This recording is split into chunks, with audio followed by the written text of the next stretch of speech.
Now let's talk about the last question on finals, linear algebra circuit. In each of these parts of the problem, we'll deal with one circuit and determine some linear algebra properties of it. For part A, we're looking at this circuit and we are asking that if we are putting this into a matrix vector equation or matrix vector form system of solution, then what can we say about the matrix A? To do that, we have to first solve the superposition, which we'll do it below. Let's work with a case where IS is kept. If the current source IS is kept, then what happens is that I have a circuit that looks like this.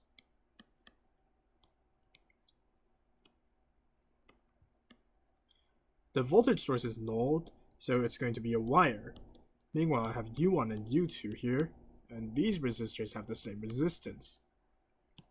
Since there is a short circuit in this form, I can say that U1 is equal to 0 IS and U2 is equal to 0 IS as well, because there is no current drop possible across the resistors. We have a case 2, which is slightly more helpful. This is when Vs is kept. If Vs is kept, then what happens to the current source is that since it gets nulled, it becomes an open circuit. And I still get the same position for U1 and U2, except now I have this voltage source here, which will help me determine some value of U1 and U2 that's hopefully different. And here I get that U1 is equal to Vs, while U2 is equal to 1/2 Vs due to the voltage divider formula. And then I get that by combining the cases,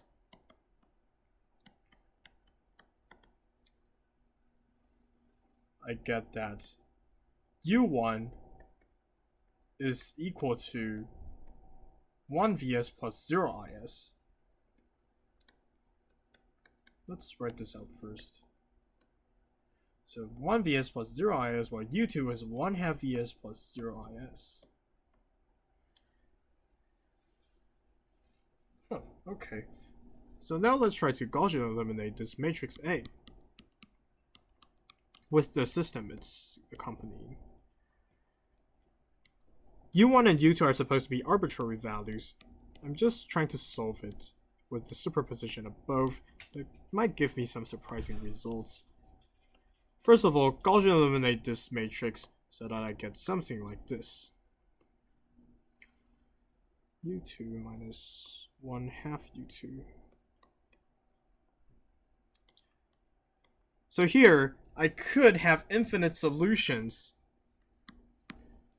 if U1 is equal to U2.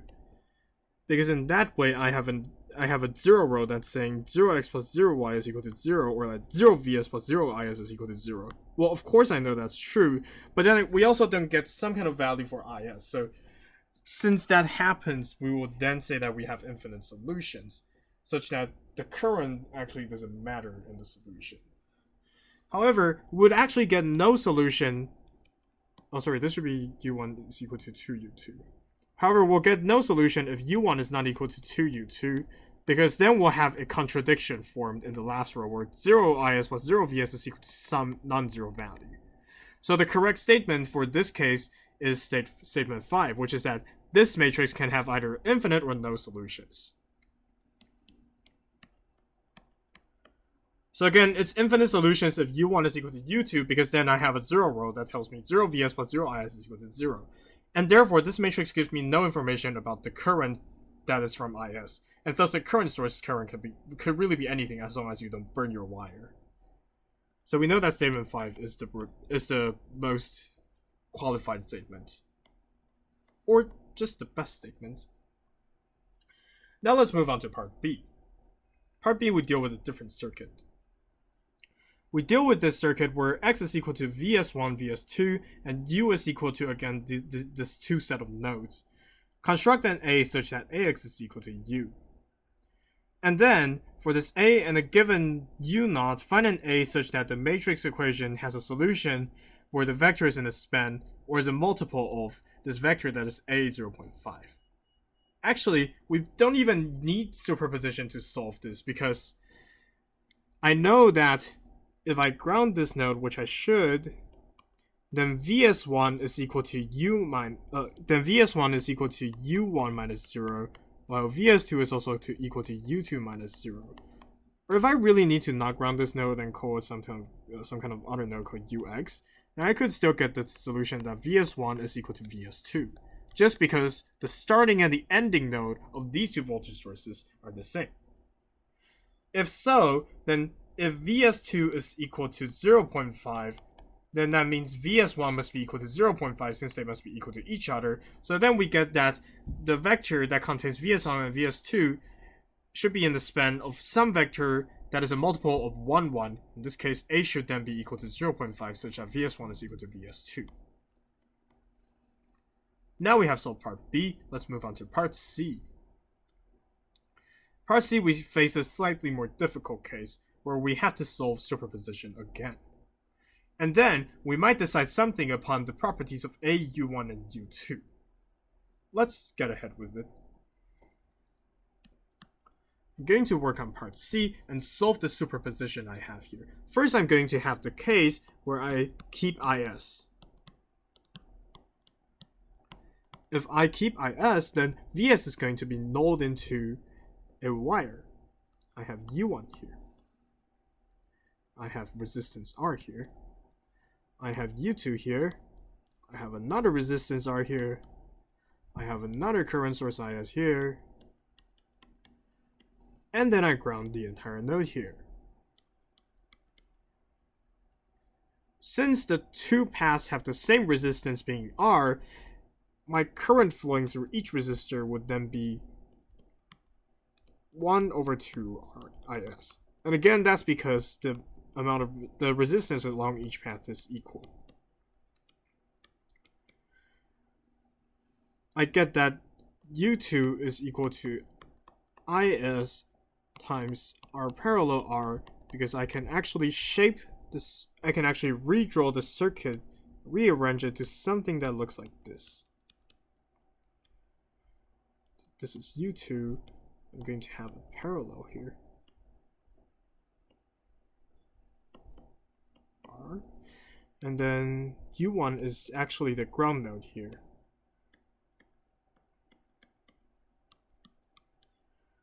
So U2 is equal to IS times R parallel R, which is equal to 1/2 R IS. U3 meanwhile is equal to, U1 meanwhile is equal to the ground node, so 0 volts. Now let's work with the second case where we keep voltage source. If we keep the voltage source, then the current source is going to be open circuit. So we're going to draw a different circuit that looks like this instead.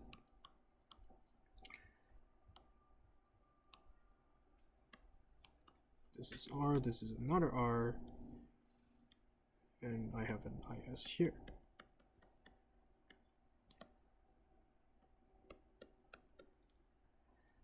But actually, the IS is becoming an open circuit, so I might as well draw it like this. And U2 is here.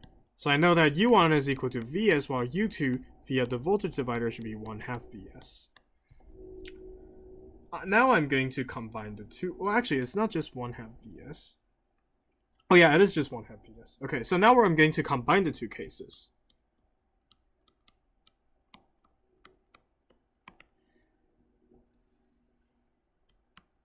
I'm going to write my matrix in this way. I'm going to write U1 and U2 in this way, which are both vectors. So I know that U1 is equal to 1 VS times 0 IS. I could write it as this way. So 1, 0. U2 is equal to 1/2 VS plus 1/2 R IS. So I'm going to have it this way instead. So now I get my A is equal to 1, 0, 1/2, and then R over 2. Okay, now let's answer the questions above. Matrix A is either invertible or non-invertible, but in this case, matrix A has linearly independent columns. We can prove this with Gaussian, or we can just determine it or we can really just eyeball it, because one of the columns is two-dimensional while the other column is one-dimensional. And that helps us form a linearly independent columns in the 2x2 matrix. So A is invertible. U1 depends on only Vs, and we can see it here because U1 is only equal to Vs in the system. Meanwhile, U2 depends on both Vs and Is, so we're going to say that it depends on both, which will cancel out A and B and lead us to the choice C. Let's work with the last part of the last question in this finals, which tells us that there is an X vector VSIS, and now we're dealing with 3 nodes. Assume that the measurements of the node are very noisy with some small error, and given that the resistor is 1 ohms and that U is this vector, we can construct A matrix such that AX is equal to U naught. So they have built the system for us. But what is the best approximation for Vs and Is respectively? So in other words, what is the best estimation of the vector X? Let's formulate the problem. I have an A matrix that looks like this. 1/3, 2/3, and I have 2/3, 1/3. And this is just given by the problem. This times the vector X is equal to the state vector that is 3 to 2.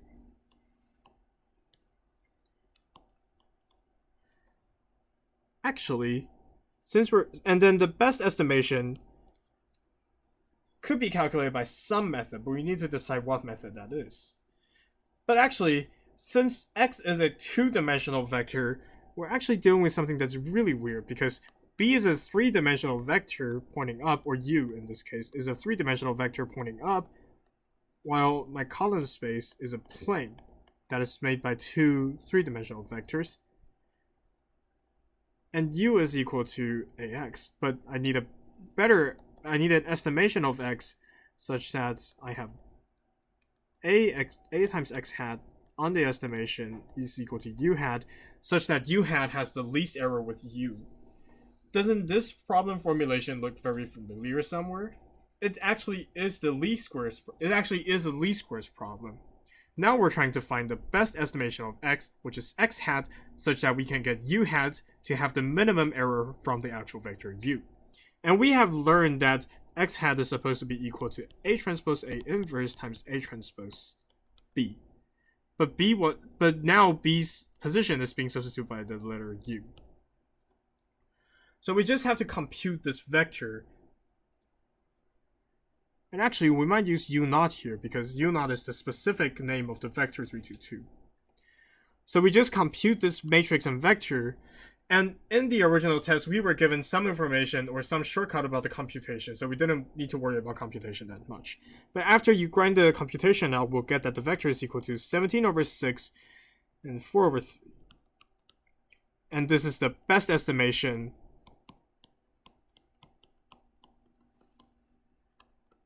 of respectively Vs and Is. And thus we have solved the problem.